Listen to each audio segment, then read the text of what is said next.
don't know what Matthew thinks this is. Whatever he thinks it is, it's not that. This is not like the show that is gonna make him America's hero.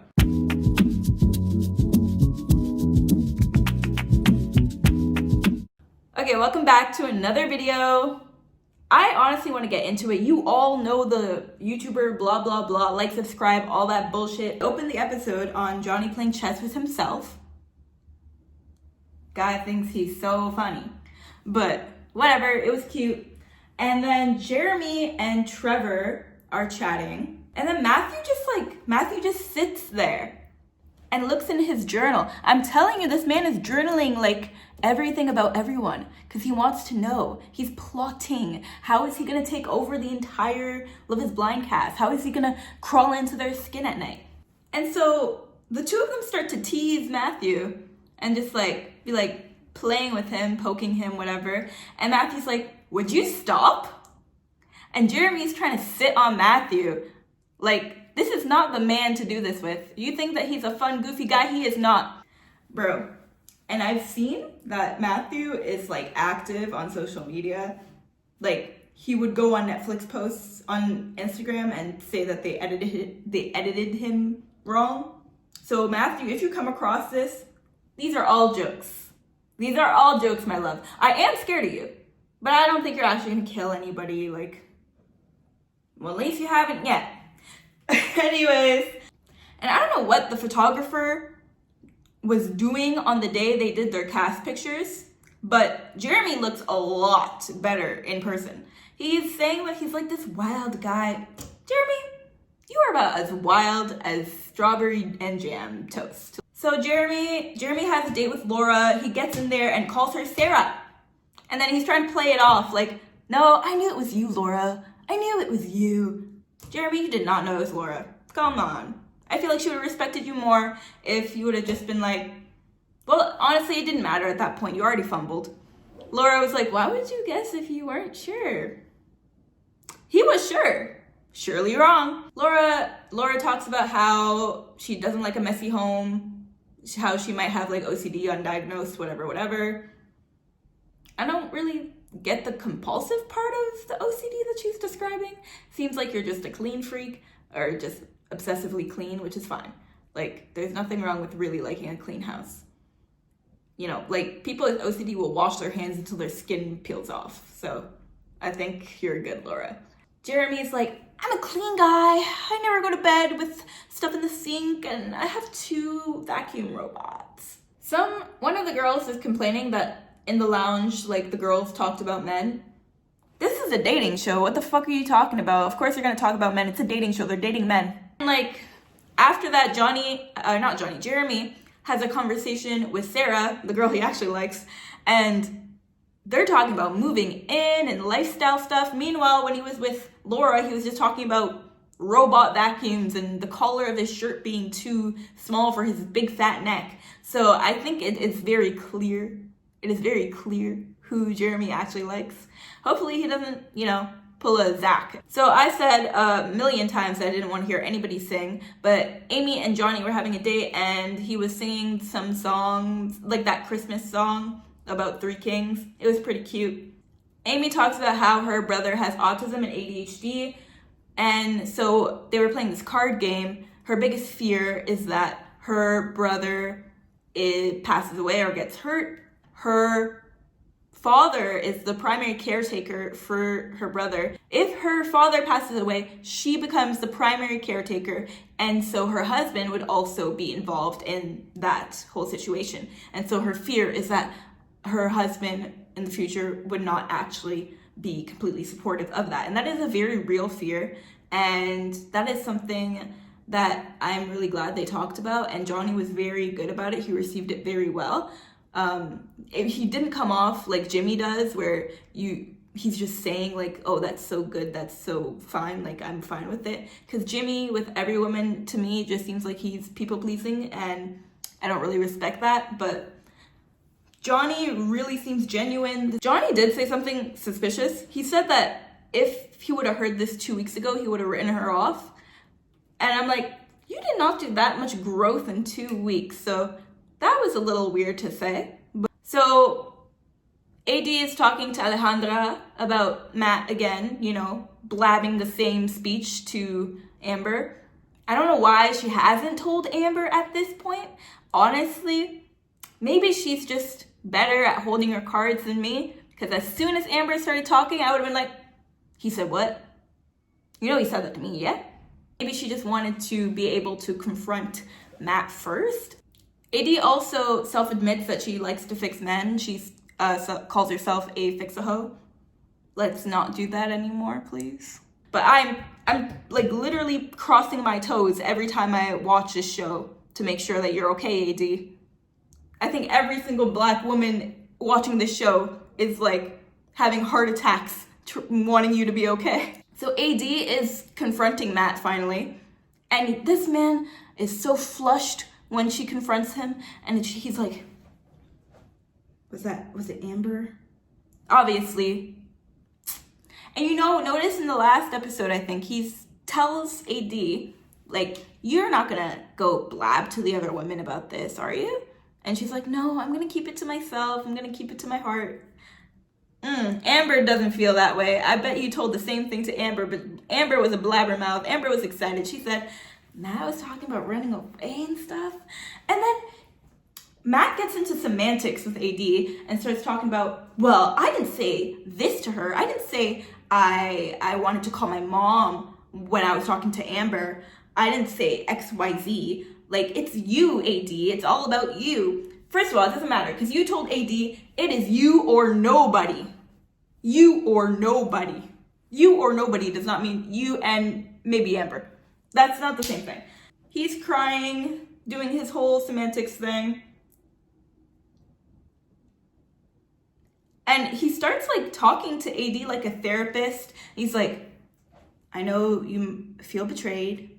You thought you had something with someone, and it's turning out to not be what you thought, and blah, blah, blah. Like, why are you talking to her like that? She's not a baby. Overall, AD, leave this man the fuck alone. I don't know why, but AD has a date with Clay, and she starts talking about Matt.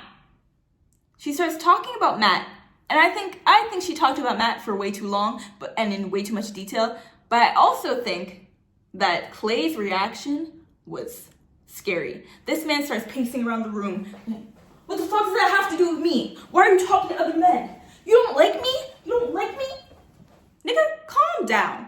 I didn't like that at all. That's a bad reaction. And he's talking about his ego and how he's not mad. He's just bruised, blah, blah, blah. And he's like, am I in some kind of love triangle? And she's like, yeah. And he's like, with who?